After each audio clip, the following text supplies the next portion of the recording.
عايزة تعملي حاجة حلوة سهلة وبسيطة وفي نفس الوقت ناجحة من أول مرة وترطب على القلب وخفيفة على الجيب، يبقى مفيش غير الوصفة دي. كيكة الأزمات اللي من غير مكونات، بسيطة وسهلة جدا وهتنجح معاكم من أول مرة.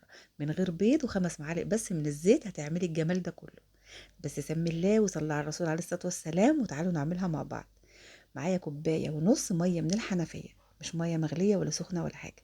كوباية ونص مية من الحنفية. هضيف عليهم كوباية من السكر، استخدمي أي نوع سكر عندك. المهم إن أنا أدوب السكر في المرحلة دي 100%. بعد ما أتأكد إن السكر داب تماما هنزل عليهم بخمس معالق من زيت التموين. أنا مستخدمة زيت التموين زي ما حضراتكم شايفين. أي زيت عندك استخدمي، المهم إن هم خمس معالق. هدي تقليبة كده للزيت مع السكر والمية، وبعدين هكمل بقية المكونات الجافة.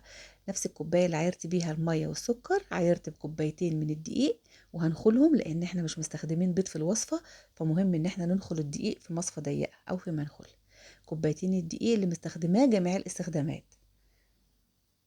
بعدين هضيف عليهم كيس من الكيك شيف او البيكنج باودر زي ما تفضلي، كيس كامل. وربع معلقة من الملح ومعلقتين من الكاكاو الخام من غير محلى، معلقتين كبار من الكاكاو الخام.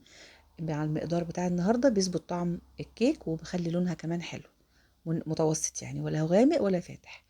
وما ننساش رشة الملح، واقلب بقى المكونات مع بعض. وفي المرحلة دي هنتعامل معاها كأنها كيكة عادية جدا ببيض ويعني مش ناقصها حاجة. مشغلة الفرن على درجة حرارة 180. بس بعد ما بقلب الخليط بنزل بربع معلقة من الفانيليا ومعلقة صغيرة من الخل، علشان الخل معايا يشتغل كمحسن عشان الكيكة ما فيهاش بيض. دلوقتي هصبها في صينية مقاس 26، ممكن كمان تصبي المقدار ده في مقاس 28. لو عايزة تعملي مقدار أكبر ضعف الكميات كلها. هدخلها الفرن على الشبكة في الرف الأوسط، درجة حرارة 180 زي ما قلت لحضراتكم، أو فرن أوسط أو فرن متوسط الحرارة، لحد ما تستوى نفس سوية الكيكة العادية جدا. بتاخد من 25 ل 30 دقيقة. هعمل لها بقى كريمة حلوة قوي، هحطها على وش كيكة من فوق، مديها ترطيب كده، بخليها رطبة وطعمها حلو قوي. عبارة عن كوباية من الحليب وكوباية من المية. طب لو ما عندكيش حليب هتحط 3 معالق لبن بودرة في كوباية مية ويبقى عندك كوباية من الحليب. هضيف عليهم 4 معالق من الدقيق، 5 معالق من السكر، معلقة كبيرة من القهوة سريعة الذوبان، أي نوع تحبيه بأي نكهة. بس هقلب بقى المكونات دي كلها مع بعض، وبعدين هحط الخليط على النار لحد ما يغلي ويتماسك. وأهم حاجة إن الخليط يغلي.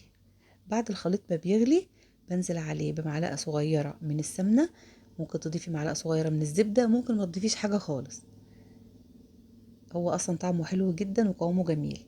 لازم يغلي كده. هسيبه بقى على جنب علشان انا مستنيه لما الكيكه تبرد، بس عشان الخليط بتاعي ما يعملش قشره. انا هغطي وشه بنايلون، بس بعد ما درجه حرارته تهدى شويه هغطي وش الخليط ببلاستيك او بكيس اي حاجه، المهم عشان ما يعملش قشره. لان انا مش هينفع اصبه خالص على الكيك وهو سخن، لازم استنى ان الكيكه تبرد خالص. بصوا بقى الكيكه وجمالها، ولا فيها بيض ولا اي حاجه. بصوا طريه وسفنجيه ومسامها مظبوطه وما فيهاش غلطه، وريحتها جميله جدا جدا. وبعدين بقى هجيب الكريمه الحلوه الاقتصاديه اللي احنا عملناها دي بطعم القهوه، هنزلها على الكيكه. بس زي ما قلت لحضراتكم تكون الكيكه بارده خالص، ما ينفعش نصب الكريمه دي والكيك سخن. طبعا بتتقدم ساقعة، بندخلها التلاجة. ممكن طبعا تزينيها بأي حاجة المتاح عندك. ممكن أقولك أفكار كمان، إن انت ممكن تجرشي بسكوت، ممكن بسكوت شاي تفركيه كده بودرة وترشيه على وشها. أنا كان عندي بواقي من الشوكولات شيبس، مش أساسي ده اختياري، بس كانت عندي شوية بواقي فقلت أحطهم على وش الكيكة. وممكن تحطي كمان بشر شوكولاتة، ممكن تحطي كاكاو محلى بودرة، زي ما تحطي. ممكن تسيبيها كده كمان ما فيهاش أي حاجة خالص. المهم إن انت تدخليها التلاجة ساعتين وبعدين تقطعيها وتقدميها. طعمها تحفة، وكمان قوامها حلو وسفنجية جدا، وبتتقطع بكل سهولة، ما فيهاش غلطة. والكريمة بتاعتها مظبوطة، مش مسيلة ولا ان هي سايحة ولا حاجة. ما قعدتش في التلاجة بالظبط ساعتين وطلعت معايا متماسكة بالشكل ده. جميلة جدا. وبصوا كمان الكيك لونه حلو ومظبوط، والكريمة طعمها مميز.